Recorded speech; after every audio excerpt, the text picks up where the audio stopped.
Hello my lovelies, my name is Chantel and I'm the host over at Lady Justice True Crime. Lady Justice is a weekly podcast that covers fascinating cases both past and present from around the UK and Ireland. Some of them are strange, many are unbelievable, all of them are completely unique and are someone's story. So please come join me on Apple, Spotify, or wherever you get your podcasts.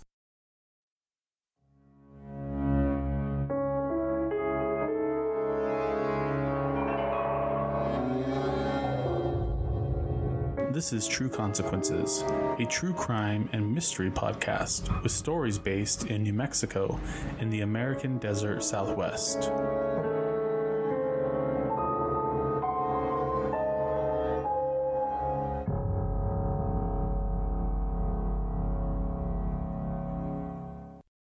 If you enjoy listening to this show, please rate, subscribe, and review on your favorite podcatcher.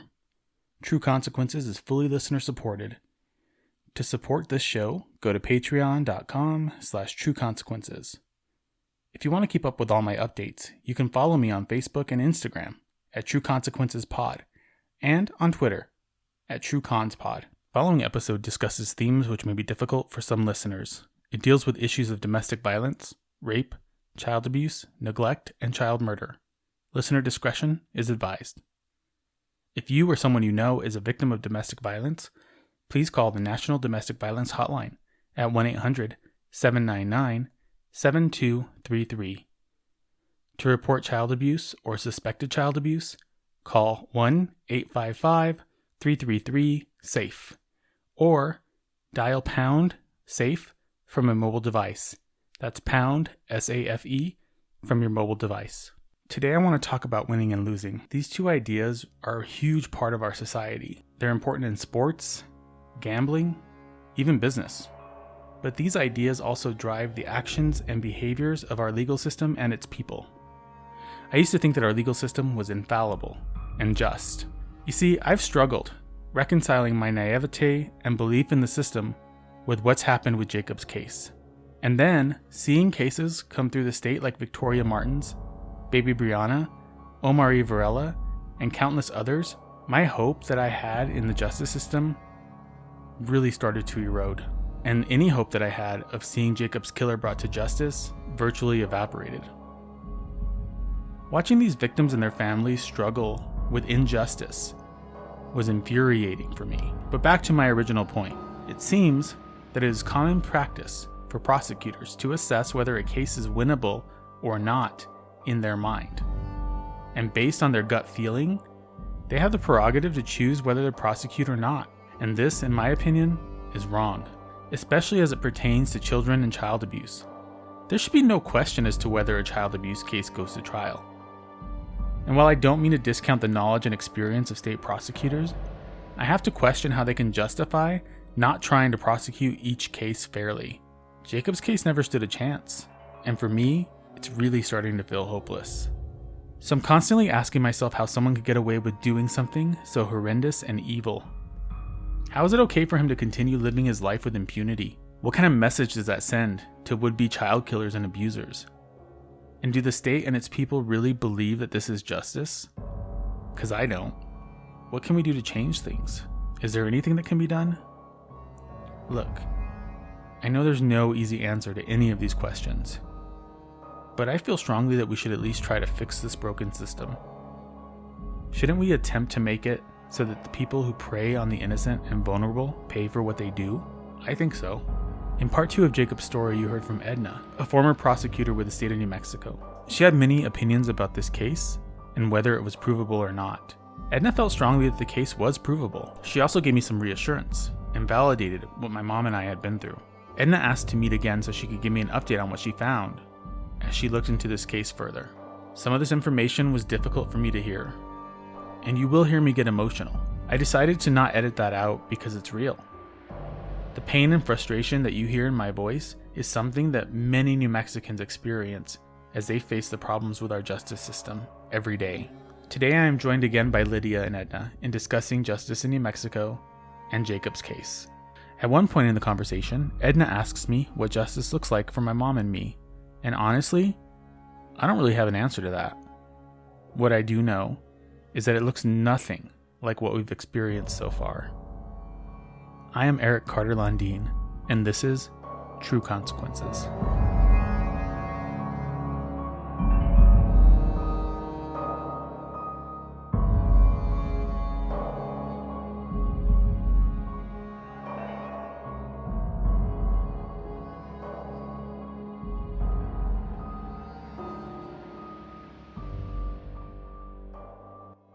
So I talked to my friend, and she shared the file with another woman.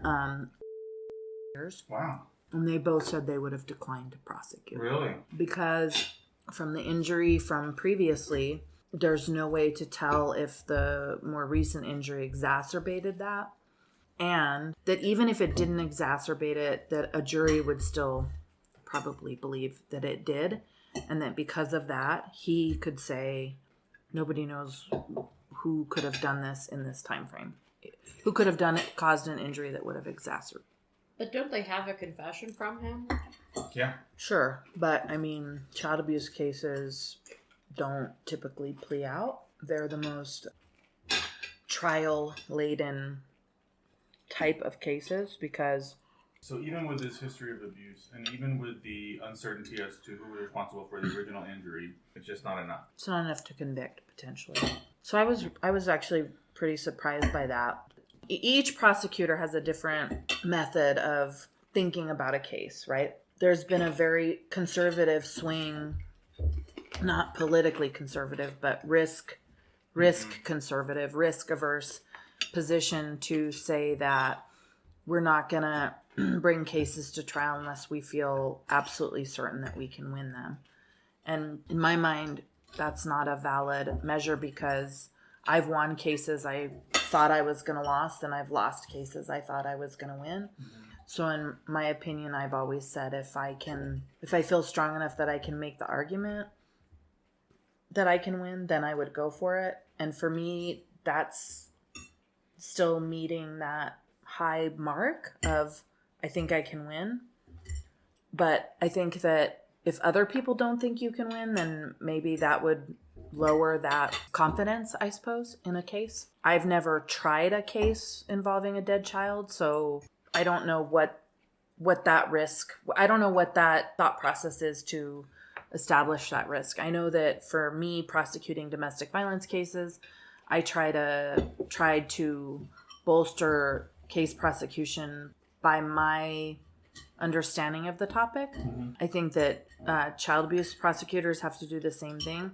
But, we talked a lot last time about how people just don't want to believe that people do horrible things to kids. Mm-hmm. Like they do from their armchairs. If they see something on television, they're quick to... Like, did you see the mom that was just arrested for shaking her baby? And everybody in their armchair is like, hang the bit. But...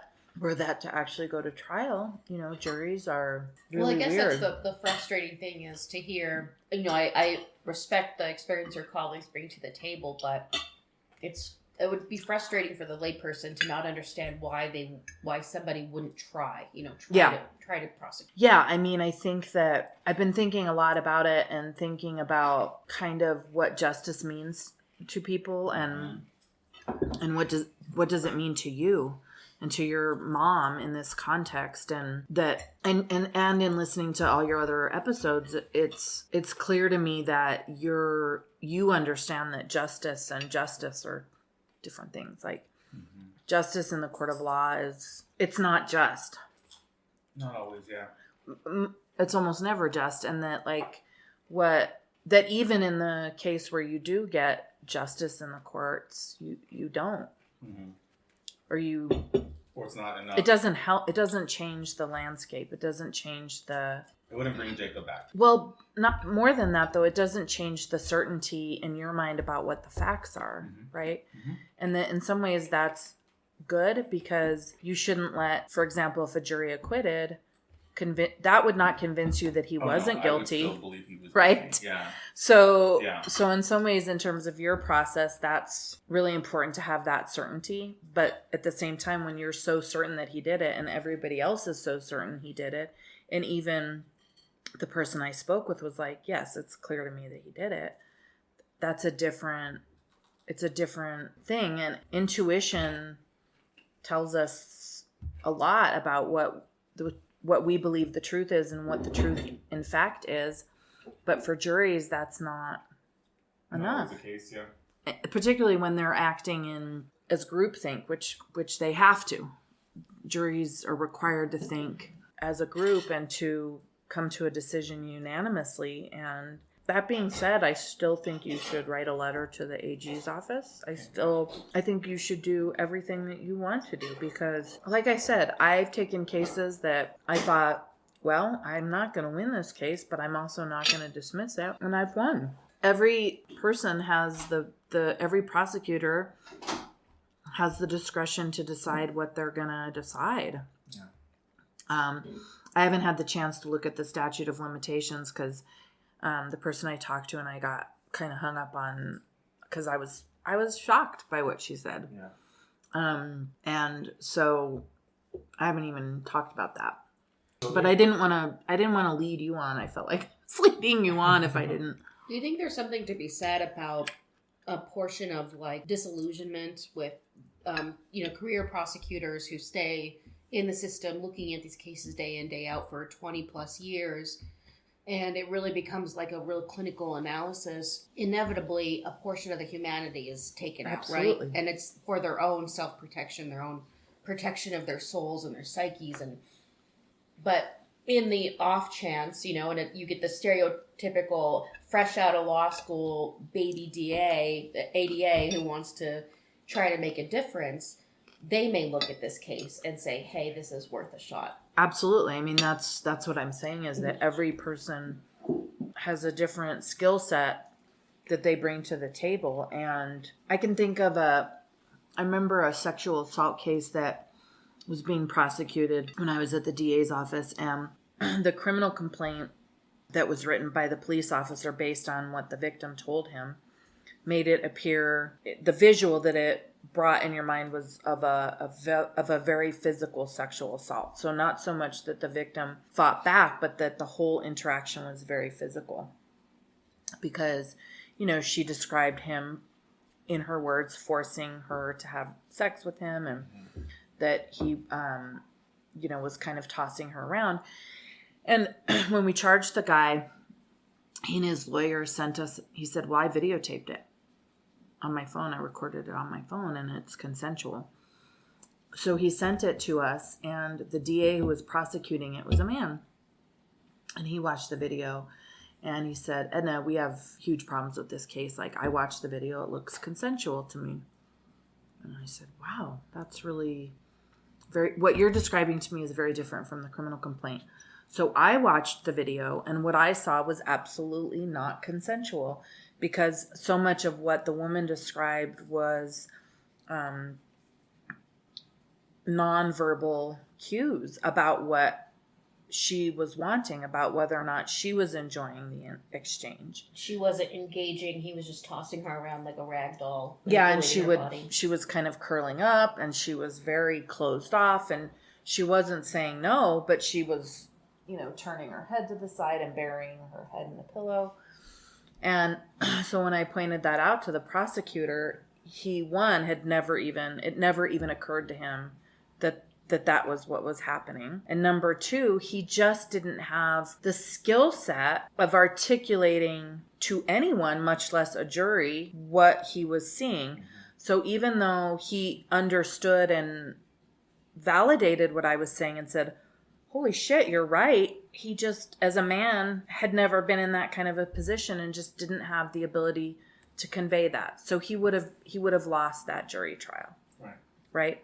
And in his mind, he might have said, well, this is a horrible case because he maybe understands his lack of skill, or he doesn't and just isn't able to believe what's being said. But I would have been able to try that case, right? And conveyed that to the jury through the questioning of the witnesses and stuff. And none of that stuff happens in a vacuum, but I do think that prosecutors can get stuck in that vacuum of win-lose, all or nothing, perfect victim, perfect case versus non-perfect victim, non-perfect case.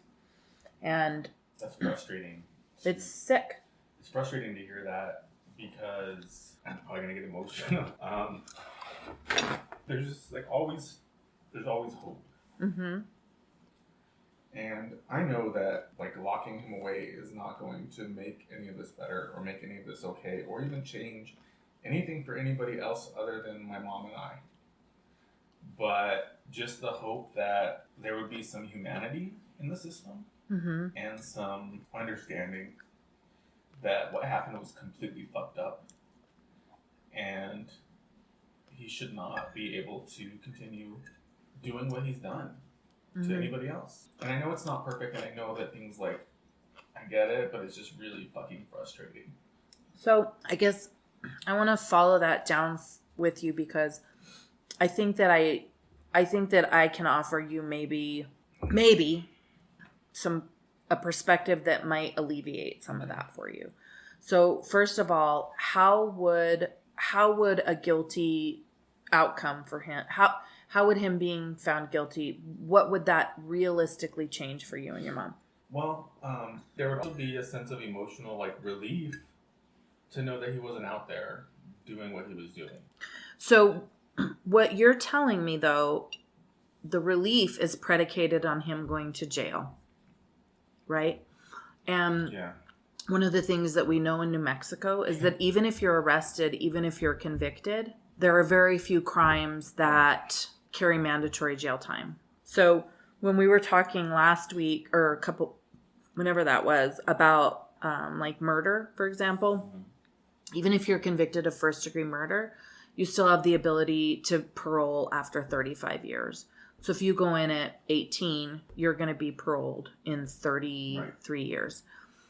That's, in terms of homicides, that's the only count of murder that carries mandatory jail time. So if I get convicted of second-degree murder, the sentencing range is 0 years to 15. So if I have no criminal record, and for whatever reason, my attorney was able to convince the court that there were mitigating circumstances, I could conceivably get probation.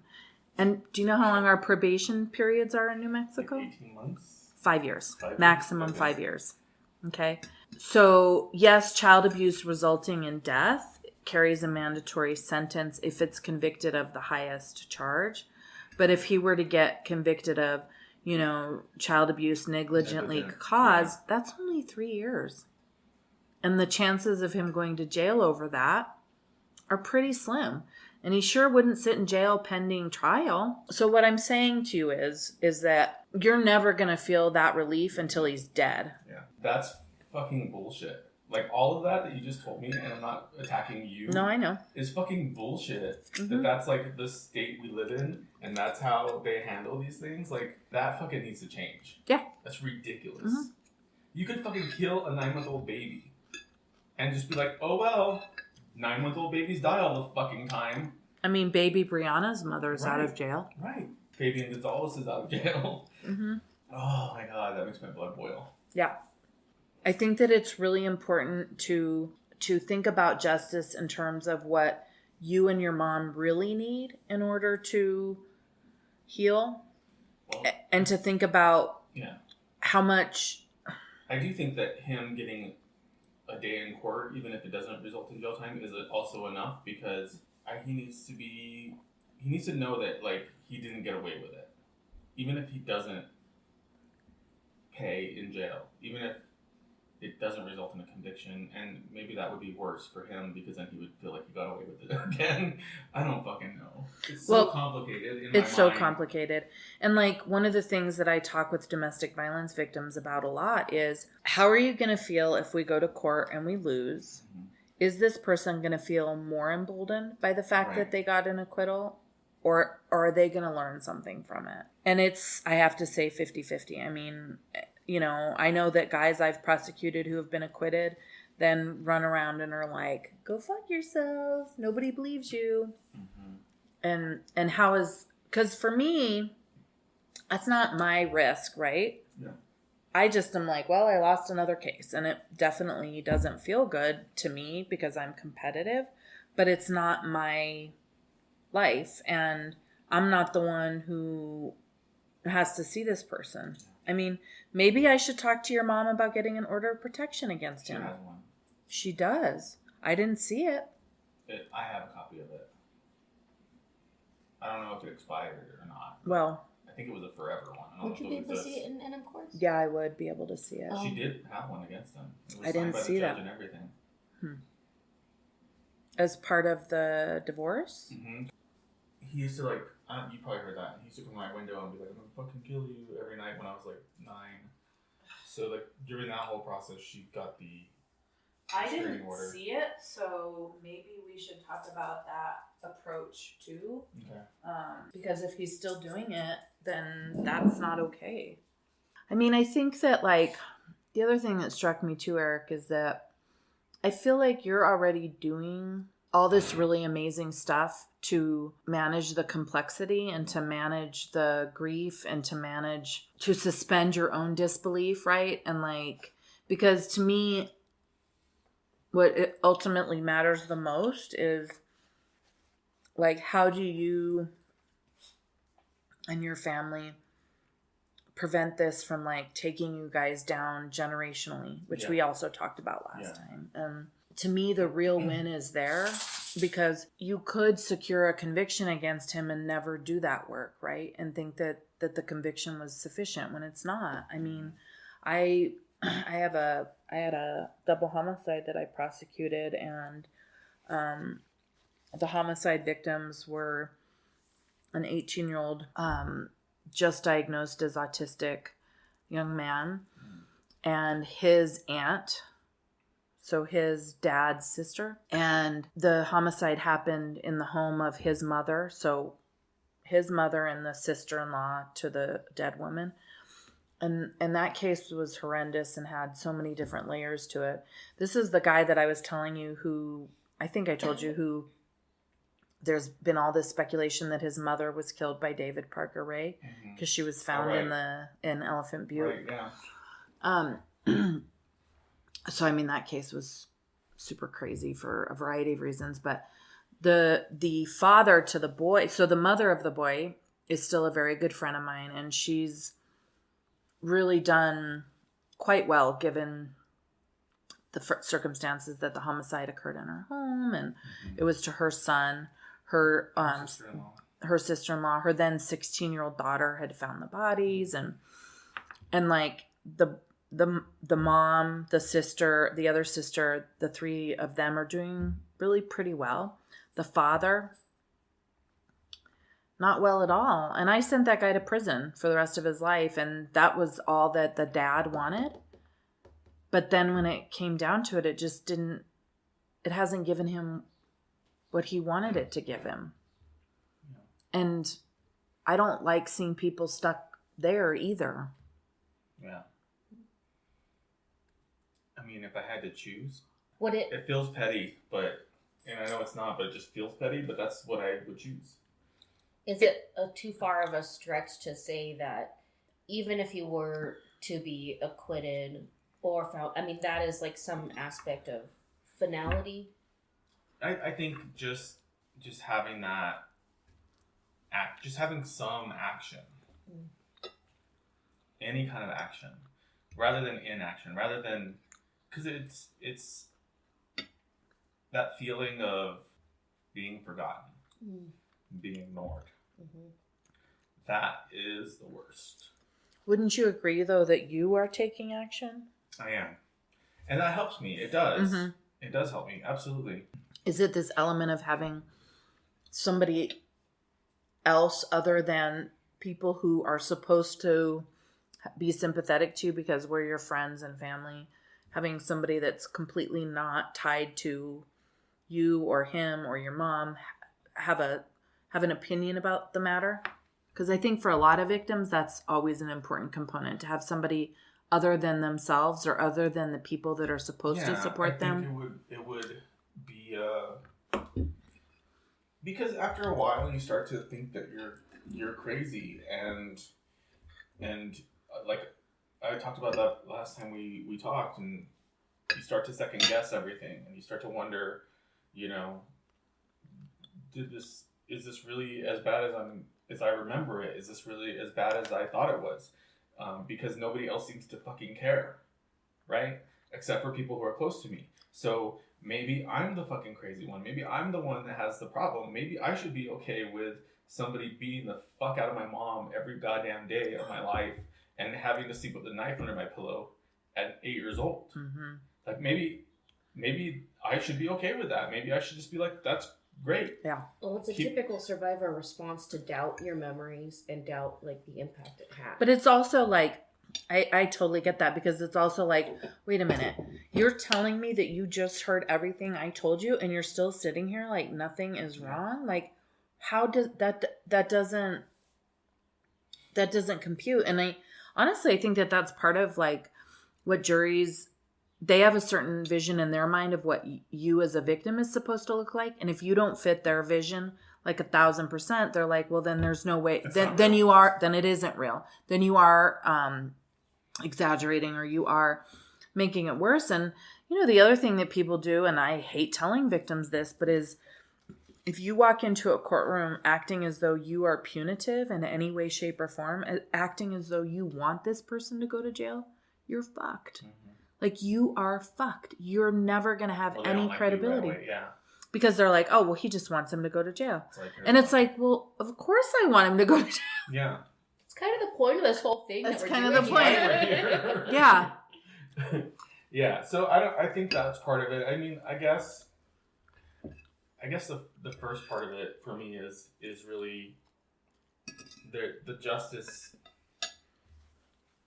that you just explained to me is not what I would consider to be justice. Mm-hmm. And so maybe that's, you know, I mean, I think still we should still write the letter, and we should still, and if that goes nowhere, then I will fucking go to the media. Like, I don't give a fuck. And I will blast this shit everywhere. Well, and he can't really sue you for defamation. And I'll start releasing fucking documents. You should. And I'll start talking to more unsolved, you know, unprosecuted murder victims' families, and really painting the picture of what the fuck is wrong here, because there's a lot fucking wrong here. Mm-hmm. And there's been a lot wrong here for a long time. But like, I think too that, again, this is a much, I'm sorry, go on. No. No, you need to keep talking. Well, I'm fired up now. Mm-hmm. I'm really mad. And I want to say thank you, because you've educated me, and I appreciate that. I'm just heartbroken.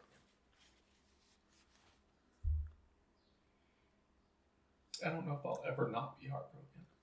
Probably won't. So, you know, grief is something that we carry with us all the time, and it never goes away. It just changes. And, you know, even in the best of circumstances, grief is haunting and horrible. And then the worst of circumstances, the unanswered questions just compound. You know, it doesn't matter. In some cases, it doesn't even matter what the answer is, because getting an answer mitigates one piece, but it doesn't mitigate the whole, you know? Yeah. And it's, you know, like, one of the things I was thinking when I was listening to your mom and you talk about what Jacob was like, was I thought, well, what amazing people who were actually paying attention enough to this little baby to get a sense of the personality, because, like, I thought, well, that's a really wonderful tribute. Even in that, you know, these small pieces of humanity, these small pieces of recognition that, you know, that we are connected. How's your mom doing? I think she's a lot like me, and probably more intensely so. She really appreciated listening to you talk about, you know, validating. I think that was a lot for both of us, just hearing the validation that this really happened, it's fucked up and all that. And I think just having the hope of, you know, maybe if we write a letter, that maybe that will do something. like so much of this energy that I have towards this is about her as well. Like maybe more than it is about me. Just because the toll that this took on her. Mm-hmm. It nearly destroyed her. So I think that's a lot of why I'm so persistent. You know, sometimes I think that the best gift we can give our parents is to be a salve for them when we look at their lives and we see that what they've been through shaped us, but that they still did their best. Yeah. You know, and that's a huge gift, Eric, that you're giving her. And you're teaching that for your son. Yeah. That being an usher for them, sort of to a place of peacefulness. Yeah. And that's really hard to do, particularly if we're mad at our parents for shit that they did to us, you know?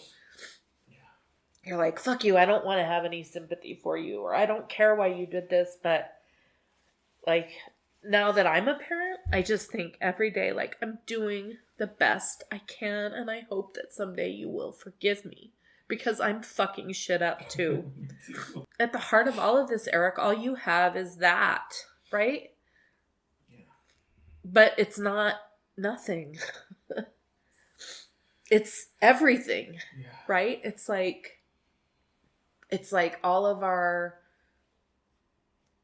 I always just see it as like all of our connectedness that allows you to create this space for that. And like, when you create that space for your mom, you're helping other people see that space and to learn about that space and to say, gosh, maybe I want to create that space. And like, that's so important. And it's so not that guy's, right? Like, he doesn't get to fucking own that at all. Yeah. And like, fuck him. And like, go fuck yourself. But like, you get to have that. Yeah, and I get to end it. Yeah. Like, it's over. It's not happening. He's never had to deal with anything like that. Mm-hmm. And he fucking never will. Mm-hmm.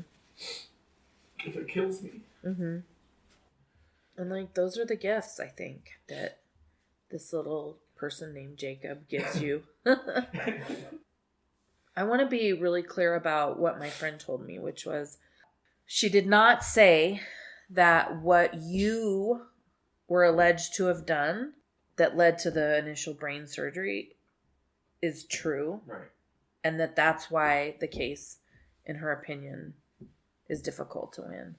It's that the injury that the first time and the injury that he did the second time, too much time is in between to say what else might have contributed to the death. And that's, I think, an important distinction.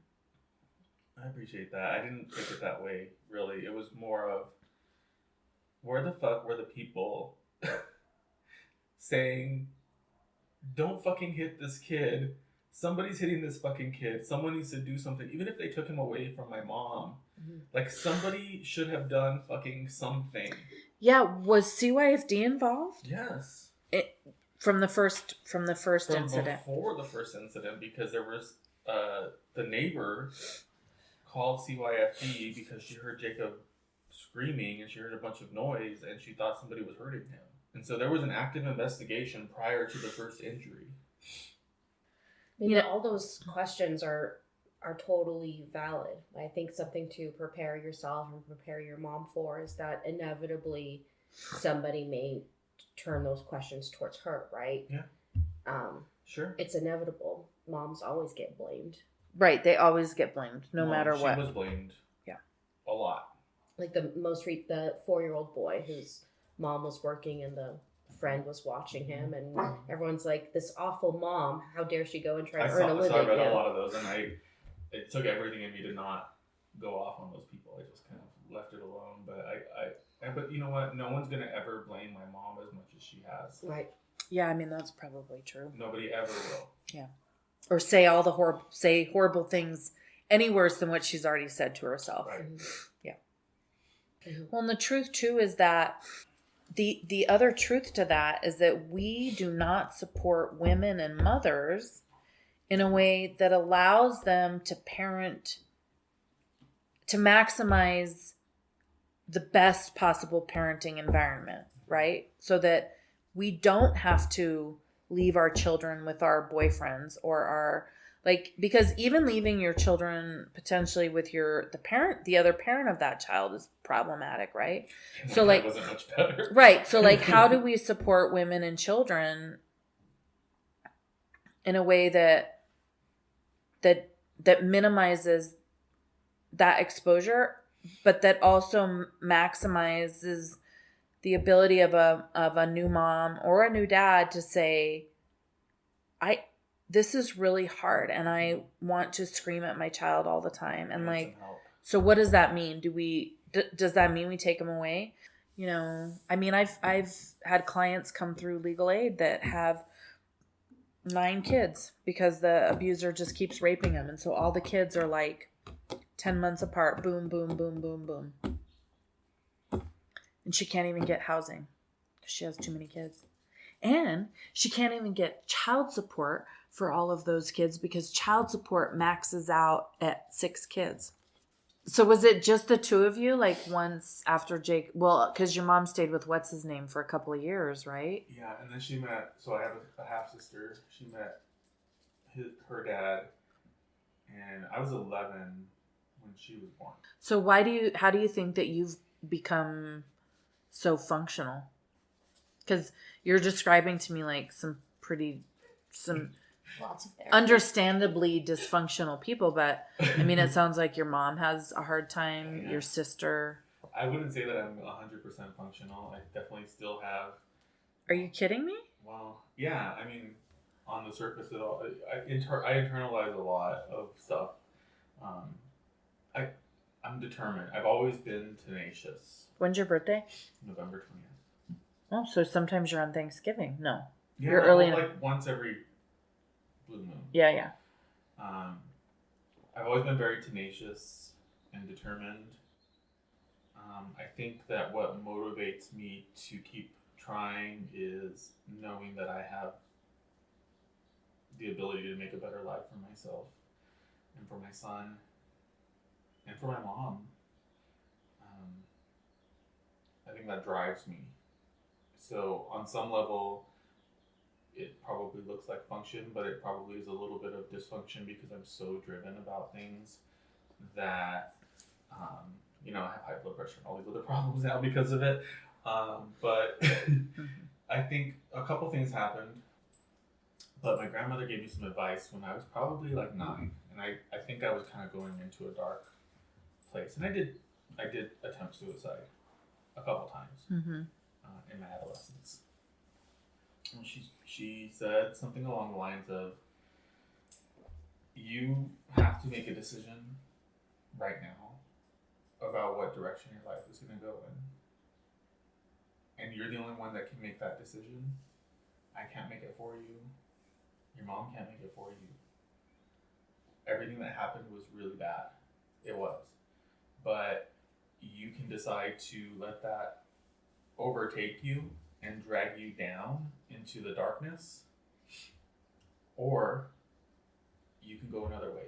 And you can try to become better than that and try to make your life better than that. But you have to make that decision. And that stuck with me. And that, I think, drove me a lot. I did therapy for a while, for a long time. I probably could still do some more. We all could. I think that helps. But like, I think that like you're buying into this idea that like, and I think everybody buys into this idea that rather than embracing the fact that you're fucking ridiculously resilient, you say, I do okay in spite of how dysfunctional I am. instead of being like, I'm really resilient, but I've had some bad shit happen. I do feel resilient. I do feel strong. I do feel like a fucking badass because, like, I can sit here and have a conversation with people. But I also know, like, the emotional turmoil that's inside of me constantly. Mm-hmm. That doesn't feel like everything's okay. Everything looks okay. Yeah. But it doesn't feel like everything's okay. Yeah. But, like, everything is okay. But see, I have a lot of PTSD, as probably you would expect. All that is just churning inside of me constantly. And it doesn't go away. So when I say I'm dysfunctional, yeah, I function in the world. Yeah, I can hold a career. Yeah, I'm not strung out on drugs. But there's still all of this shit inside of me. But I think, too, that, like, that's still resiliency, right? Yeah. You know, and like, you know, my therapist has always talked to me about, like, first consciousness and third consciousness, right? And that, like, first consciousness is just, like, punching somebody when they make you mad, right? And, like, third consciousness is being like, oh, I really want to punch you. Yeah. Right? And, like, the feelings are the same. Yeah, they're still there. It's just what you choose to do with it. How you make decisions based on it. And that resiliency comes, and success and healing doesn't come in making those feelings go away. Right. It comes with decisions and, like, how you choose to interact with people around you. And, like, and so that to me is what is resilient about you, right? It's not that you're no, I don't think any of us ever get rid of those feelings. Like, I'm 47 and I still view myself the same way I did when I was 6. Yeah. You know, it's like I talk too much. My boobs are big, even though my boobs weren't big when I was 6. But, like, somehow that's like, you're just like giant chest. Yeah, I'm just like a boob. I'm a giant boob. Like, I'm a literal boob. I'm a figurative boob. Like, I talk too much. I'm weird. I snort. Like, I still see myself that way, you know? Yeah. And it doesn't matter how much therapy I've gone to, like, think that I'm not that person. I still think that I'm that person. Sometimes I don't care that I'm that person. Yeah. And sometimes I don't let that person drive the bus. Yeah. And and I do see that. And I'm grateful for the fact that I didn't end up, you know, worse. But I think also the other part of it is I had a lot of love and support around me. And that, you know, that comes from, like, Lydia's family and my friend Emma. Yeah. Like, is it weird for you to hear him say that about your family? No. And that's something that a commonality that a lot of kids in Socorro grew up with. Yeah. In terms of your family? No, a lot of kids in Socorro had very damaged childhoods.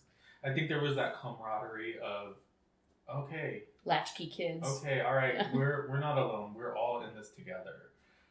So, like, Hannah's your sister, and then Emma is your friend. Mm-hmm. They all, like, embraced me and welcomed me and essentially became my family. Sure.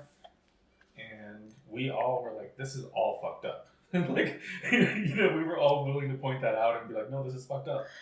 Those people are still family. People are still family. Are still family. They're still close to me. Like, I don't know if that will ever change. Even if we don't talk for 5 years, we still come together and it's still like nothing ever happened. Like, time has not passed. We're still the same people. We still love each other. That's how I feel. So I think that helped save me too, because I mean, that's the other thing I like about your podcast is that you really, it's sort of like why I fell in love with Breaking Bad, because I think that the producers and Vince Gilligan and stuff fell in love with New Mexico. They got it. They got it. Like, it's so fucked up, but they also really got it. Yeah. And I mean, that's how I feel about my home state. Thanks again for listening to True Consequences. Follow us on social media. On Instagram and Facebook at True Consequences Pod, and on Twitter at TrueConsPod. True Consequences is hosted, written, and produced by me, your host, Eric Carter-Landin. Thanks for listening, and stay safe, New Mexico.